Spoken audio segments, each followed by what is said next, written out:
Kasabay ng pagbisita ni Regional Director Procar, Police Brigadier General Erickson Dilag sa Ifugao Police Provincial Office, dalawang community outreach activity ang isinagawa ng Ifugao PNP kasama ang mga miyembro ng Officers Ladies Club Foundation Incorporated sa Kiangan at Lagao, Ifugao nito lamang Agosto 26 taong kasalukuyan.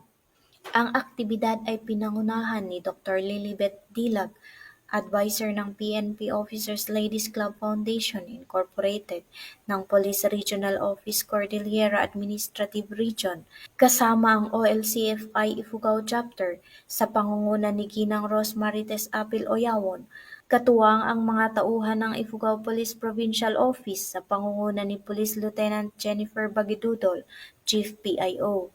Nagsagawa ng pagbisita ang grupo ng OLCFI at PNP sa asawa ng isang aktibong miyembro ng Ifugao PNP na may malubhang karamdaman sa munisipalidad ng Kiangan upang magpaabot ng tulong pinansyal at health and hygiene kits at upang maipadama ang kanilang moral na suporta sa agarang paggaling ng nasabing may karamdaman.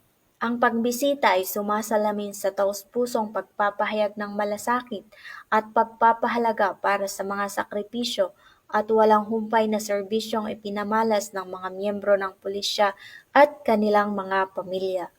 Kasunod nito, nagsagawa rin ng isang makabuluhang gift-giving at feeding program para sa mga mag-aaral ng PNP Child Development Center sa Camp Colonel Joaquin P. Dunuan, Poblasyon North, Lagao, Ifugao. Labis ang tuwa at saya naman ng mga bata nang makatanggap ng mga bagong tsinelas, coloring books, reading materials at sa feeding program na inihain ng buong pagmamahal. Ang nakakaantig na hakbang ng Ifugao PNP ay hindi lamang responsibilidad sa lipunan, kundi ito ay sumasalamin sa walang kapantay na pagpapahalaga at malasakit ng pulisya sa kapakanan ng bawat miyembro nito kahit sa labas ng propesyonal na tungkulin. Mula dito sa Lagao, Ifugao, ako ang iyong PNN correspondent, Police Master Sergeant Ermelinda Cacleong, alagad ng batas, tagataguyod ng Balitang Pulis.